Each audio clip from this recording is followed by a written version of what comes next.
Hoy es miércoles 22 de enero de la segunda semana del tiempo ordinario y estamos en la semana de oración por la unidad de los cristianos.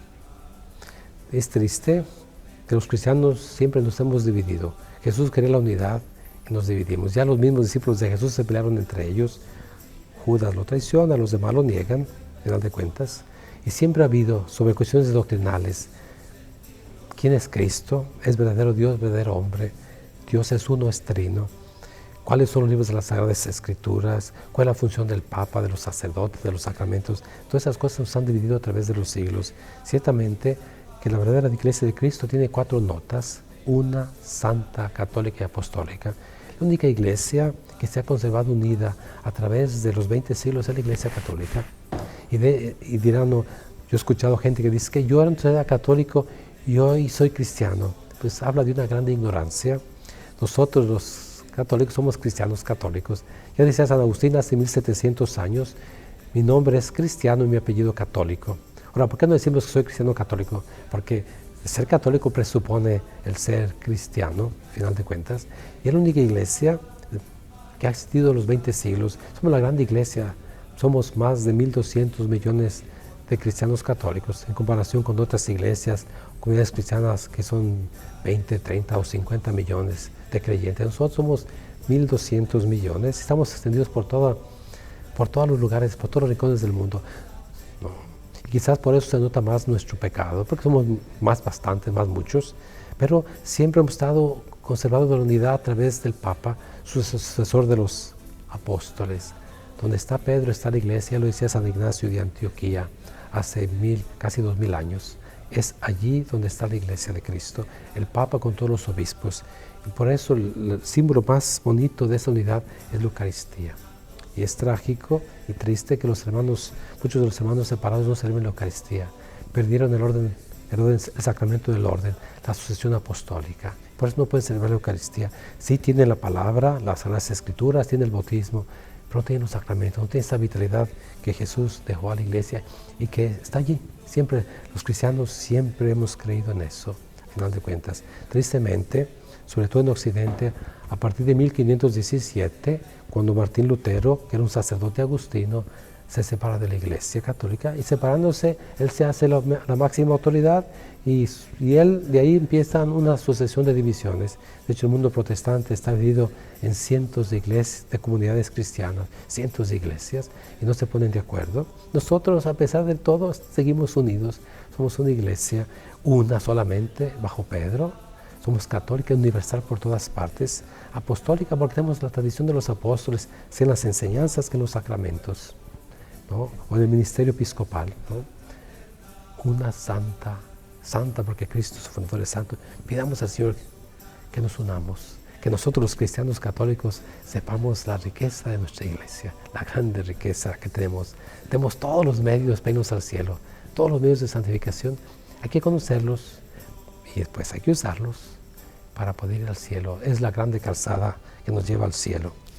Y hoy el Evangelio está tomado de San Marcos, capítulo 3, versículos del 1 al 6. De aquel tiempo, Jesús entró en la sinagoga, donde había un hombre que tenía tullido una mano. Los fariseos estaban espiando a Jesús para ver si curaba en sábado y poder acusarlo. Jesús le dijo al tullido, levántate y ponte allí en medio. Después les preguntó, ¿qué es lo que está permitido hacer en sábado? ¿El bien o el mal? ¿Se le puede salvar la vida a un hombre en sábado o hay que dejarlo morir? Ellos se quedaron callados. Entonces, mirándolos con ira y con tristeza, porque no querían entender, le dijo al hombre, extiende tu mano. La extendió y su mano quedó sana. Entonces salieron los fariseos y comenzaron a hacer planes con los del partido de Herodes para matar a Jesús. Palabra del Señor. Con este capítulo 3, versículo 6 se termina esa sección del Evangelio de Marcos, que empieza el capítulo 2, versículo 1, que son las 5 disputas de Jesús, 5 debates con los líderes del pueblo sobre cuestiones importantes para el pueblo judío. Déjenme empezar con el versículo 6, cuando dice que los fariseos salieron con los herodianos para matar a Jesús. Ya desde el principio Jesús es rechazado. Lo interesante es que los fariseos y los herodianos se odiaban a muerte, porque los herodianos eran pecadores que se habían aliado con el imperio romano. Los fariseos se habían separado y querían restablecer el reino de Israel. Eran enemigos políticos, enemigos religiosos, pero tiene un enemigo más fuerte que es Jesús.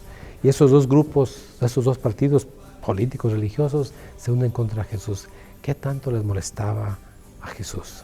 Segunda cosa, ¿no? Dice el Evangelio que Jesús mirándolos con ira y con tristeza, porque no querían entender. Jesús vino a hacer el bien y ellos, por cumplir la ley, por quedarse en regulaciones, en legislaciones, se olvidaban del ser humano. Por eso Jesús los ve con ira diciendo, ven, este hombre lo voy a curar, no estoy haciendo nada. Pero ellos, la ley es la ley, es la ira de Jesús, la tristeza. ¿Cuántas veces nos pasa así? ¿Cuántas veces Jesús estará triste porque los somos cerrados de cabeza, porque no queremos cambiar, porque nos quedamos en nuestro propio mundito? Es que siempre ha sido así. Por ejemplo, me viene a la mente gente que no quiere ir a la iglesia, que dice, yo no necesito ir a la iglesia, yo en mi casa rezo. ¿Estoy cristiano? Sí. Pues está equivocado. No, yo así la pienso. Y pues no es así la pienso, es que es lo que quiere Jesús. Ahora, el Evangelio, si se fijaron, el tullido no dice nada, no dice nada. Él es el anzuelo, al final de cuentas, y está ahí en medio, y todos están tensos a lo mejor. Es un sábado, Jesús como buen judío va a la sinagoga, y todos tensos, unos viendo a ver qué va a hacer Jesús para criticarlo, para buscar hacerle daño. Y Jesús, ¿qué hace?